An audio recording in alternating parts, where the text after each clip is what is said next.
بسم الله الرحمن الرحیم. سلام خدا و فرشته ها و همه ذرات عالم هستی بر وجود نازنینی که همین الان که من دارم با شما صحبت میکنم اسم قشنگش بیشترین فراوانی نام رو در کل دنیا داره. اسمش انقدر جذاب و نازنین و دوست داشتنیه که هر وقت سر زبونا میاد گل خوش رنگ و بوی صلوات روی لباش شکوفا میشه. اللهم صل علی محمد و آل محمد و عجل فرجهم. سلام علیکم بنده های خوب خدا، هم نفس های یاد خدا. الهی که خوب باشین، سلامت و تندرست باشید. اینطوری شروع کردم برنامه رو با ذکر و نام و یاد حضرت رحمتا للعالمین سید الانبیا دارای خلق عظیم. از اونجایی که سه‌شنبه است و ما خدمت استاد ملکی هستیم و از سیره نبوی از لسان ایشون میشنویم و استفاده میکنیم. البته همه این اتفاقات خواهد افتاد بعد از اینکه با هم یه صلوات تقدیم کردیم به محضر نبی مکرم اسلام و اهل بیت عصمت و طهارت سلام الله علیهم اجمعین و برگشتیم در خدمت شما خواهیم بود. اللهم صل علی محمد و آل محمد و عجل فرجهم. بفرمایید. اللهم صل علی محمد و آل محمد و عجل فرجهم. چقدر خوبه که آدم صلوات رو تو مکانهای نورانی و مقدس بفرسته و اون رو هدیه بکنه به نبی خدا. به توفیق به دعای شما ما توفیق رفیقمون هست در شهر مقدس قم، نایب الزیارتون هستیم در 40 اختران امامزاده موسی مبرقه.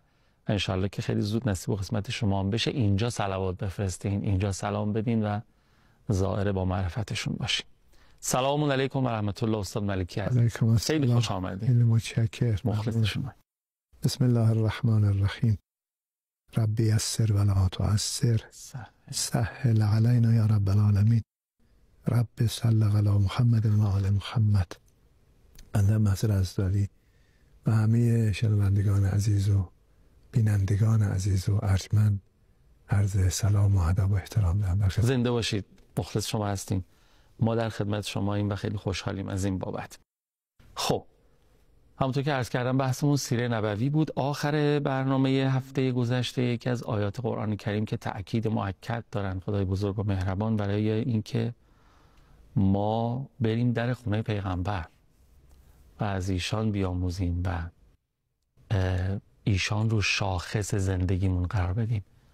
آیه یا ایها الذین آمنوا استجیبوا لله و لرسول، اون رو اگر صلاح میدونی تبیین بفرمایید. اون آیه رو از این جهت عرض کردم که یه جمله رو عرض کردم رو این که ما باید بله پیامبر عظیم الشأن رو اسوه خودمون قرار بدیم، هم به سعادت دنیا دستیابی پیدا کنیم هم به سعادت آخرت. و راهی غیر از این وجود نداره. یعنی سعادت دنیا و آخرت در گرو عمل کردن بر طبق رفتار پیامبر عظیم الشأن، شکی دیگه داره نیست. البته حالا بعضی ممکنه که سعادت را به گونه خاصی تفسیر کنن. اون سعادتی که قرآن بیان میکنه، اون سعادتی که خالق هستی بیان میکنه، اون سعادت مساویست با لذت مدام. حالا اگر یک کسی فرض کن توی مجلس یه 10 دقیقه فرض کن یه کیفی نه خوشحالی بکنه که بعد از 10 دقیقه هم تمام میشه، هیچ وقت نمیگه این آدم به سعادت رسید، در مثلا فلان باغ شرکت کرد و خیلی بهش خوش گذشت. هیچ وقت به کسی نمیگه ایشون به سعادت رسیده است. چرا؟ چون 10 دقیقه لذت برده است. نه، سعادت یعنی لذت دائمی مدام.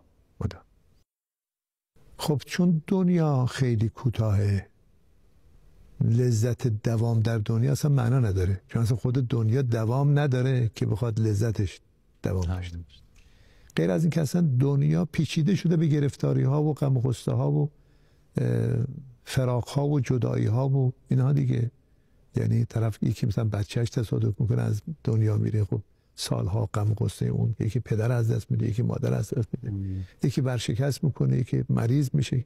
ناست دیگه دنیا همین. خیلی تعبیری حضرت در نهج البلاغه داره، فرمود که انسان مثل سیبله در دنیا و تیرهای زیادی به سوی اون شلیک میشه که خیلی از این تیرها هم بهش میخوره. تیر غم، تیر غصه، تیر از دست دادن پدر، از دست دادن مادر، تیر مریضی، تیر چته. بعد میفهمد البته اگر هیچ کدام از اینها بهش نخوره ولی یه تیر از حتما بهش میخوره، اونم تیر مرگه. هیچ کس نیست که در این دنیا تا ابد زنده بمونه. بنابراین اون سعادت که مورد توجهه یعنی لذت مدام. لذت مدام یعنی هم لذت قابل توجه دنیایی و هم ادامش در آخرت. ادامش در حالا در دنیا چه لذتی رو قرآن بیان میکنه؟ فرمود یکی از لذت‌های دنیا اینه: رب اوزعنی ان اشکر نعمتک التی انعمت علی و علی والدی، و اون بحث داشتن نسل مؤدب به آداب. آیه 15 سوره احقاف. ربنا هب لنا من ازواجنا و ذریاتنا قرة اعین. داشتن خانواده ای که اونقدر اینها خوب باشن که صاحب این خونه، پدر این خونه، وقتی این اعضا رو میبینه از خوشحالی اشک بریزه. اشک شوق که باعث روشنی چشمه. دیدین کسی مثلا بچهش رو 5 سال 10 سال ندیده، وقتی که میبینه میگه آ چشمت روشن. اتفاقا چشمش روشن میشه چون تا میبینه گریه میکنه. این گریه شوقه، گریه عشق. خیلی لذت داره یک کسی فرزندانی داشته باشه، همسری داشته باشه که اینا همه رشید باشن، رشد یافته باشن، مؤدب با آداب باشن، اهل برنامه باشن، اهل ادب و آداب باشن. خب معلومه پدر این خونه، مادر این خونه وقتی اعضای خانواده رو میبینه این اون سعادت هست. لذا این دعایی که از اون دعاهای قرآنی است که ربنا هب لنا، خدای به ما بده از زن و فرزند به گونه ای که باعث قرة العین ما باشه. واجعلنا للمتقین اماما. حالا این یه بحث حاشیه‌ای بود. عرضم اینه که کسی به سعادت دنیا و آخرت میرسد که دستش تو دست سعادتمندان باشه. اگه دستش تو دست شقاوتمندان باشه تقاضای سعادت بکنی که امکان نداره. نه. مثلا دستت بدی دست شم بگی خدای منو به سعادت برسون. تو دست شم، تو دست امام حسین باشه تا مثل هور به سعادت برسی، مثل زهیر به سعادت برسی، مثل حبیب به سعادت برسی. دست تو دست از تعمیر باشه تا مثل مالک اشتر، تا دنیا هست مالک اشتر نامش به عظمت برده میشه. پس این که عرض کردم این آیه داله برای اینکه ما باید این کارو بکنیم. این باید عقلیه، باید چه نیست که بگیم آقا من نمیخوام انجام بدم، خب انجام نده. مثلا ما میگیم ما باید از خداوند تبعیت بکنیم، کسی میگه من تبعیت نمیکنم، راحتی. اگر میخوای ایمان به خدا داری و سعادت رو در گروه اطاعت از خدا میدانی باید اطاعت بکنی. این توی عرف ما هم هست. یک کسی مریضی داره میره پیش پزشک ولی هیچ وقت دارو نمیخوره. خب حالا مادر یا پدر میگه بچه جون تو اگه بخوای خوب بشی باید به نسخه پزشک عمل کنی. خب عمل نکنی مریضیت عود میکنه. این یه چیز کاملا عقلیه. این آیه میفرماید که اگر شما میخواید به حیات برسید، این حیات غیر از حیات معمولی که همه دارن. خب حیوانات هم حیات دارن، انسان هم یه حیاتی داره فوق حیاتی که حیوانات دارن. این که مثلا فهم داره، انسان عقل داره، شعور داره، اونا نداره. یه موقع یکی زنده است، یه موقع یکی زندگی میکنه. این دومی است. نه، این حیاتی که بر اساس عمل کردن به فرمایشات پیامبر عظیم‌الشأن و قرآن، این یک حیات ارتقا یافته از این حیاتی است که انسان‌های معمولی دارن. یعنی این اهل ایثار، اهل جهاد، اهل گذشته، قدش بلنده، اساس شخصیتی ها نه. از ما هم زندگی یعنی همین بزرگوار، اهل گذشته، اهل عفو، اهل تربیت کردن او دنیایی داره. این دور غیر از این مردگی. یعنی اون زندگی که بعد از ظهور امام زمان بشر تجربه میکنه تازه اون زندگیه دیگه. بخاطر همین حضرت در نهج داره که الناس نیام اذا ماتوا انتبهوا، که این آن ماری شیمر کمین 18 سال پیش بود کرد از مستشرقان آلمانیه. اون وصیت کرد که من مردم این جمله علی رو روی قبر من بنویس. الله اکبر. و اینو نوشتم. اون بهش خیلی چسبیده این که همه مردم خوابن وقتی بیدار میشن که سرشون به سنگ لحد بخوره. میبینن ای داد بیدار، 40 سال 50 سال 60 سال 70 سال مفت مجانی از دست داد، در حالی که میتونست به خیلی از مقامات بالایی دسترسی پیدا بکنه. این آیه فرمود که یا ایها الذین آمنوا، ای کسانی که ایمان به خدا و رسول دارید، یا ایها الذین آمنوا استجیبوا لله و للرسول. کی استجابت کنیم خدا و رسول رو؟ اذا دعاکم، وقتی که دعوت میکنه، میگه این کار انجام بده، نماز بخون، روزه بگیر، مردم آزاری نکن، به مردم خدمت کن، خادم مردم باش و اینا رو که میگه این دستورات مایه حیات توه. حیات در مقابل چیه؟ ممات دیگه. بله. یعنی اینا تو رو زنده میکنن. پس عمل کن که زنده بمانی، تا زندگی معنوی داشته باشی، تا اینکه وقتی وارد عرصه دیگری که برزخ هست شدی، اونجا دیگه نیازمندین هر چی نیاز داشته باشی همه رو با خودت برده باشی. اون آیه هم تاکید میکنه برای اینکه باید پیامبر را اسوه قرار بدی، باید به دستورات پیامبر عمل کن. خیلی ممنونم استاد ملکی عزیز، دست شما در نکنه بابت تبیین این آیه شریفه. اگر اجازه بدین یه فاصله بگیریم از دوستان رو برگردیم و بازم دل بدیم و استفاده بکنیم. بفرمایید. خشم. اللهم صل علی محمد و آل محمد و عجل فرجهم. عرضم حضور شما که من به ذهنم رسید، خب ما تا حالا توی این تقریبا 2 جلسه و نصفی که 2 هفته گذشته و تا حالا بود، عمدتاً پیرامون ضرورت این بحث الگو برداری از زندگی پیامبر صحبت کردین. آیاتی هم که فرمودید در این راستا بود. حالا یه قدری که صلاح میدونین کم کم وارد این بخش از گفتگو بشیم که ببینیم حالا توصیفات قرآنی، توصیفات خدای بزرگ و مهربان در قرآن کریم از نبی مکرم اسلام چه جور توصیفاتی هست که بعد کم کم دیگه وارد خود سیره بشیم. یکی از توصیفاتش، حالا من متاسفانه آیات به ذهنم میاد ولی آدرسش شما رو اصلا میاد. حالا دیگه بعداً داری بعد دوستانی که میبینن یک کلمه‌ش هم، یه عبارت کوتاهش هم توی به قول معروف قرآنی که توی گوششون دارن سرچ بکنن پیدا میشه. این یک تعبیر قرآن نسبت به پیامبر عظیم میشن اینه که و ما ارسلناک رحمتاً للعالمین. اصلا این خیلی این آیه عجیبه، خیلی هم میخونیم ها، ولی به عمقش کمتر شاید توجه بشه. اصلا ما تو رو فرستادیم به عنوان رحمتاً للعالمین. این اسم خداست. بله. بسم الله الرحمن الرحیم الحمدلله رب العالمین. این رب عالمین، اون رحمته. این رحمتاً للعالمین را رب العالمین تعیین کرده، یعنی کار خدایی. این که این همه روایت داره که در قیامت حضرت امت خودش رو شفاعت میکند و چه، اینها داستانش تو همون قرآن. این رحمتاً للعالمین یعنی چی؟ خود آیات رو من میخونم ببینید چقدر از توش در میاد. مثلا یکی از ویژگی‌های پیامبر عظیم میشن این که عزیزون علیه ما عنتم. من این اصلا این روزه است برای من. عزیزون علیه یعنی سخت است بر پیامبر ما عنتم، اون سختی هایی که به شما میرسه. اصلا پیامبر نمیتونه تحمل کنه سختی بر انسان را، نه امتش ها، میشه بس انسانه. انسان یعنی اگه شما امروز میبینید تو غزه زن و بچه و کودک و نوزاد داره با خاک خون یکسان میشه و خیلی از کشورهای اسلامی و سران کشورهای اسلامی این اصلا ککشون نمیگذه، اینا هیچ بوی از پیامبر نبردن. این که من میگم پیامبر مظلومه اینه.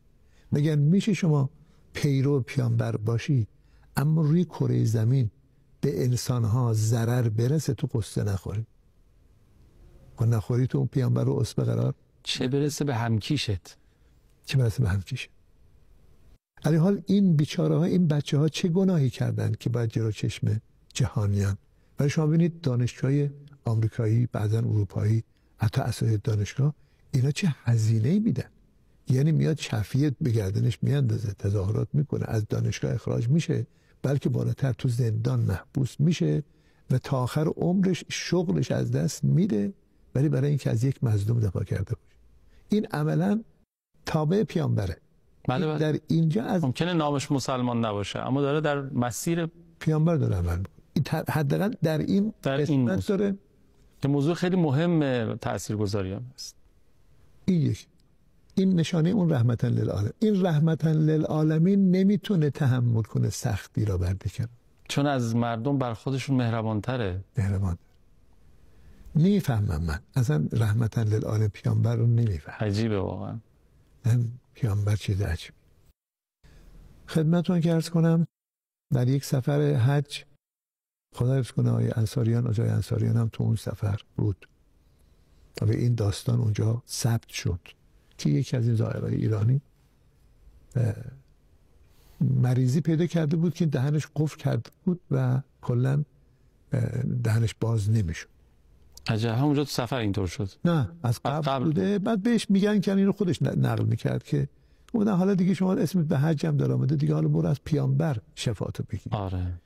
حالا خودشون نقل میکرد که چند روزی که مدینه بود، مدینه اول بود، هر روز روزه میرفت زیارت میکرد، از پیامبر عظیمشان شفا میخواست. خب این شفا پیدا نکرد. تا کجا؟ تا اینکه دیگه به مسجد شجره آمدن برای محرم شدن. خودش نقل میکنه که من خیلی دیگه دلم شکست کرد دیگه، این چند روزی که در مدینه بودیم پیامبر به ما هم نگاه نکرد، این همه پزشک هم که رفتیم شفا پیدا نکردیم. و خیلی حالم گرفته شد. سریع محرم که شدم دلم شکست، آمدم توی اتوبوس نشستم. اینو آقای انصاریان هم در عرفه اینو نقل کرد، جای دیگر هم این ثبت شده است. اینو اون شخصش الان معلومه کیه.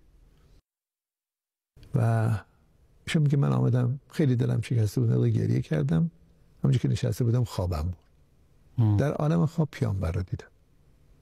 از من سوال کرد که چرا انقدر غمگینی، چرا انقدر قصه داری؟ گفتم والا من نمیشناخت که پیامبر آقایی رو دید. اینجا بودم مریضی داشتم، شفا پیدا کنه نشد. فرمود کنین پارچه سبز بزن به دهان و خوب میشین. میگم من از خواب بیدار شدم، دستمال سبزی تو دستمه و این را زدم به دهانم باز شد، داد زدم. الله اکبر. بغل دستیم آدم عاقلی بود، گفت چی شد؟ من شفا پیدا کردم، پیامبر من شفا داد. ایشون فرمود که صدر همه محرمن، اینا میریزم این حوله لباس احرام شما رو با اینو نگید تا اینکه بریم اعمال انجام بدیم. بعد که اعمال انجام دادن رفته بودن توی بعثه و اینا. این پیامبر از این جور معجزه ها میارفه، یکی دو تا سه تا 10 تا که نداره. ما کلا همه مدیون پیامبره. این دینی که داریم، این اسلامی که داریم، همه چیه؟ شیعه‌ای که داره مدیون پیامبر. این پیامبر یکی از ویژگی‌هاش اینه که نمیتونه تحمل کنه سختی بر انسان ها. یک. دو، حریصون علیکم. باز علیکم این کمش به انسان برمیگرد. پیامبر برای هدایت انسان ها حریصه، یعنی حرص می‌ورزه، شب و روز نداره. این قرآن درباره‌اش میفهمه که لست علیهم بمسیطر. پیامبر بر تو که نمیتونی سیطره پیدا کنی، ابو جهل را آدم کنی، ابو لهب را آدم کنی. این سمون بکمون امیون چرا انقدر حرص می‌ورزه؟ این تعریض به پیامبر نیست، داره پیامبر رو برای مردم معرفی میکنه. ببین چه پیامبری دارید. خودکشی میکنه، خودش داره میکشه برای اینکه شما رو هدایت کنه. بعد ویژگی سوم، بالمؤمنین رؤوف رحیم. دیگه وقتی اون آدم ها به پیامبر گوش کردن، وارد دایره ایمان شدن، حالا پیامبر نسبت به اینها رؤوف رحیمه. لذا است که اون شفاعتش نسبت به این انسان ها قوقا میکنه. اونایی که یه شباهت به شباهت به پیامبر داشته باشه. اینا ویژگی هاییست که پیامبر در قرآن آیات زیادی داره که من به همین اندازه بسنده میکنم که خدای سبحان درباره پیامبر قوقا کرد. و ما ارسلناک الا کافة للناس. کافه 2 تا معنا داره. یکی بعضی معنی جماعت گرفتن که این دقیق نیست. یکی از معانیش معنی بازدارنده، بازدارندی از کف نفس. و ما ارسلناک الا کافة للناس، پیامبرتون فرستادیم که مردم را باز بداری از انجام گناه، نگذاری مردم گناه کنن، چون گناه انسان رو نابود میکنه. که در اون روایت داره که 4 چیزی که انسان رو میمیراند، قلب انسان را، یک از ذنب و علی الذنب، گناه روی گناه. پیامبرتون رو فرستادیم نگذاری مردم خودشون نابود کنن، تو باز بداری، نگه بداری. که حالا بعضی گفتن که مگر به زور میخوای کسی بهش ببری، این آیات داره میگه باید تو تلاش بکنی که آدم ها رو به بهش نباید بگذاری جهنم برن. شما آیا دوست میداری کسی مثلا تو چاه بیفته؟ اگر بینی که نابینا به چاه هست، اگر خاموش بنشینی گناه هست. خب میشه پدر و مادر نسبت به فرزندان خودش میذارن بیخیال باشه؟ خب آیه قرآن محکم دستور میده، امر میکنه یا ایها الذین آمنو قوا انفسکم و اهلیکم نارا. پدرها، مادرها، اساتید، معلم‌ها، کسانی که افراد زیر دست شما دارن پرورش پیدا میکنن، اینا رو حفظ کنید از اینکه داخل جهنم بشن، حفظشون کنید، نگذارید جهنمی بشن. حالا کدام پدر مادر به وظیفه خودش عمل میکنه؟ اون کسی که پیامبر رو اسوه قرار داده باشه. ببین پیامبر با بچه‌ها چطور رفتار میکرد، با بزرگترها چطور رفتار میکرد. پیامبر در سوره فرقان، نمیدونم چقدر وقت داره، فقط یه اشاره میکنم داریم. بعد اونجا داره که یا لیتنی اتخذت مع الرسول خلیلا، ای کاش، یا لیتنی اتخذت مع الرسول سبیلا، ای کاش پیامبر رو به عنوان خلیل، به عنوان رفیق انتخاب میکردم و ای کاش اون کس را به عنوان خلیل انتخاب نمیکردم. یه داستانی داره که 2 تا جوانن توی مکه زندگی میکنن، پیامبرم تازه به پیامبری مبعوث شده و اینا یکیشون خیلی آدم سخاوتمندی بوده، وقتی میرفتن یه معامله میکردن، سود میکردن، برمیگشتن، این یه شامی میداده، یه نهاری به افراد میداده. حالا داره تو کوچه میگرده دنبال آشناها و اینا که آقا امشب شام داریم بیاید منزل ما. حالا ما خدا میگه آقا امشب هیئت داریم بیاید هیئت، شام میخوام بدم. بعد برخورد میکنه با پیامبر عظیم الشأن، عرض میکنه که آقا من شما رو دعوت کنم شام تشریف میاری؟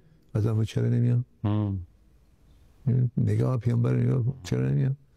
میره اتفاقا کنار سفره میشینه ولی غذا نمیخوره. حالا خب عرب خیلی نسبت به مهمان و مهمان نوازی در خلاصه شاخصن در این زمین.